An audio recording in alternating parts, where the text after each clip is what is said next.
Канал «Мы есть» представляет сказки у камина. Предлагаю запастись чаем с печеньками. Приятного прослушивания. Татьяна Веретинская. Ёлочные украшения. Сказка. Девочка Катя очень любила сказки. Каждый вечер, в любое время года, перед сном она просила дедушку рассказать ей новую сказку, еще не слышанную. Дедушка умел сочинять, как никто другой. Наступила зима. Приближались новогодние праздники. Одним морозным вечером Катюша начала приставать к дедушке. «Деда, а ты привезешь елочку? Ведь скоро Новый год!» «Конечно, привезу, но сначала послушай сказочку. Ты уже зубы почистила?» «Да, дедуля». «Тогда забирайся под одеяло и слушай». Жила в лесу одна стройная елочка. Она росла и знала, что однажды ее срубят и привезут к детям на новогодний праздник. Нарядят, как принцессу, развесят по веточкам бусы и гирлянды, блестящие шары и игрушки. Вокруг нее закружат хороводы. Она увидит радостные лица ребят и сама будет танцевать вместе с ними. Неподалеку жили лесные звери: волк, лиса, заяц, белка и олень. Звери дружили между собой, любили и жалели глупенькую елочку, ведь она одна осталась в лесу. Остальные все вырубили. Однажды прошел сильный снегопад. Зайчик, посмотрев, как елочка согнулась под тяжестью снега, испугался, что бедняжка сломается, и побежал к белке. «Белка! Белочка!» — сложив лапки рупором, прокричал заяц. Белка тут же проснулась, и из дупла показалась недовольная мордочка. «Чего расшумелся тут? Спать не даешь!» — пробурчала Соня. «Беда, беда!»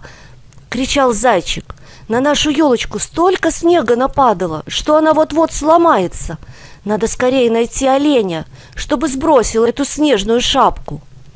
«Так бы сразу и сказал», — выпалила белка уже на бегу, и, перепрыгивая с дерева на дерево, пустилась на поиски оленя.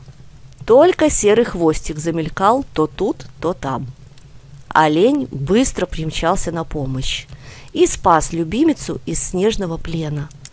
В эти дни, когда звери проходили мимо елочки, та непременно задевала их и каждому рассказывала, как будет здорово, когда ее привезут к детям на праздник.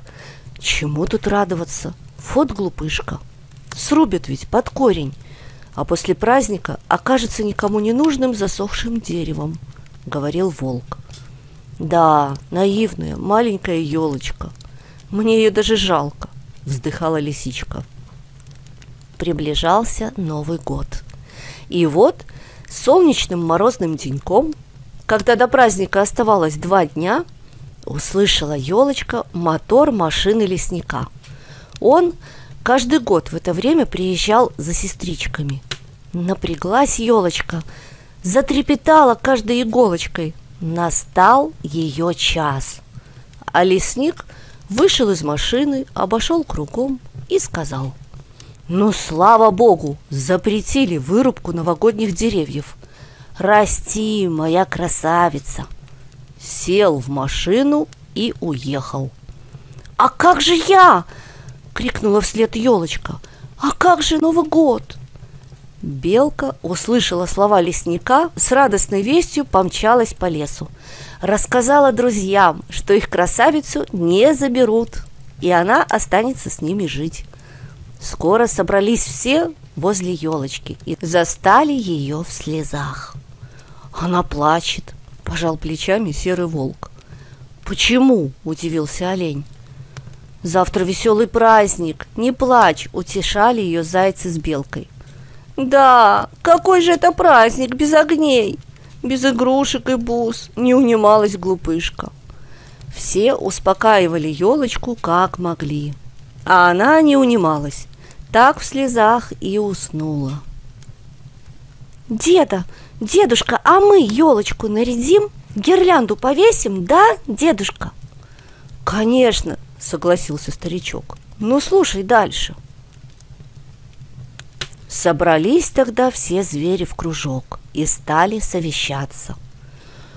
У меня появилась одна мыслишка, начала лисица. А что, если мы... А я предлагаю, подхватил волчок. Предложение каждому пришлось по душе. Звери согласно кивали. Еще пошушукались и разошлись. И вот настало утро праздничного дня. Сказочный лес засверкал, засиял на солнце. Проснулась елочка, укутанная теплой белой шубкой. И только хотела загрустить, вспомнив вчерашнюю обиду, как подошел олень. Он аккуратно стряхнул снег с колючих веток. Елочка удивилась. Потом серый волк разгреб снег вокруг. Подскочила белка и повесила на нее яркую гирлянду из красных рябиновых бус. «О, это мне? Какие милые!» — обрадовалась елочка бусам, как обыкновенная девочка. «А вот это от нас с оленем», — сказал заяц и протянул красивую гирлянду из бересты. Олень поддел рогом краешек гирлянды и украсил елочку. В это самое время пошел снег. И до чего же узорчатыми были эти снежинки! Они ложились на еловые лапки, и с каждой снежинкой елочка становилась наряднее, будто засветилась разноцветными огоньками. И звери заплясали вокруг нее в веселом хороводе. И она чувствовала себя счастливой, как никогда в жизни. А теперь, внученька, закрывай глазки и спать, проговорил сказочник. Спокойной ночи. Спокойной ночи, дедуля. Наступило утро. Во время завтрака Катюша не щебетала, как обычно, а о чем-то сосредоточенно думала. «Собирайся, Катенька, поедем в лес за елочкой». Девочка посмотрела на дедушку. Она что-то собиралась сказать, но передумала. «Уже бегу одеваться». «А я пока выкачу машину и возьму большой топор», — услышала Катя. Она быстро обернулась, посмотрела прямо дедушке в глаза и убежала в свою комнату. Дом, где жила девочка с родителями и дедушкой, стоял на краю города, поэтому ехали недолго. Дедушка заглушил мотор, они вышли из машины и попали в сказочное царство.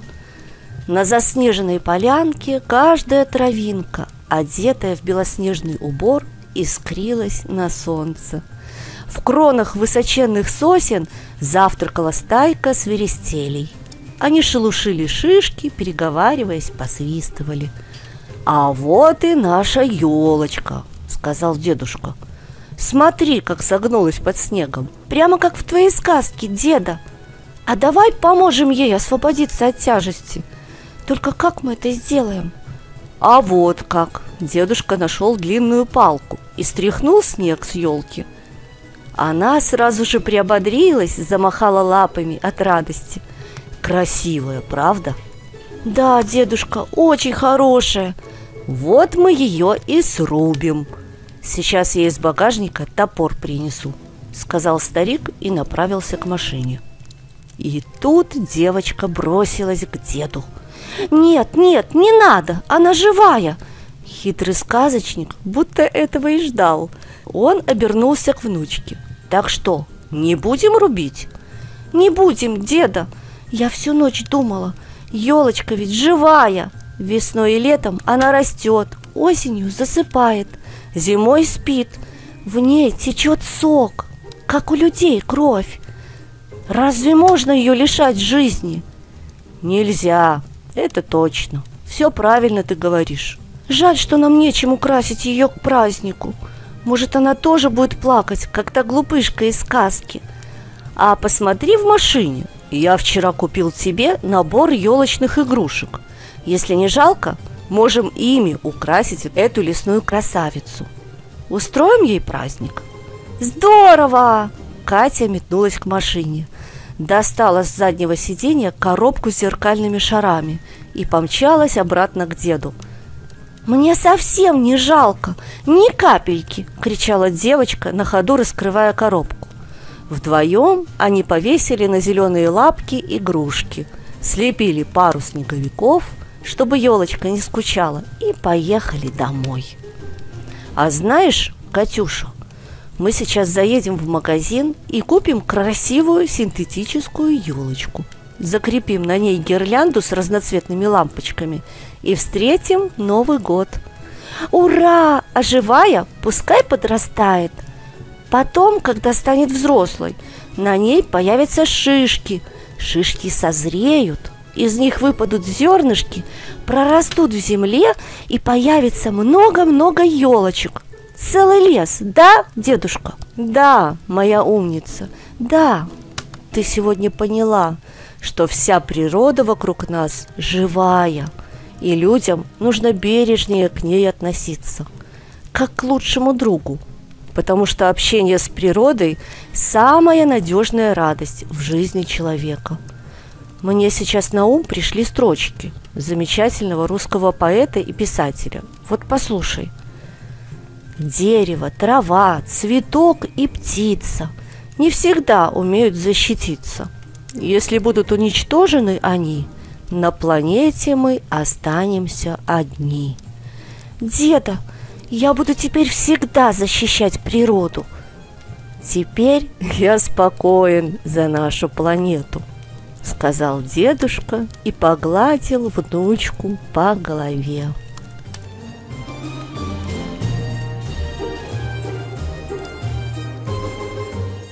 Текст читала Марина Абазовик.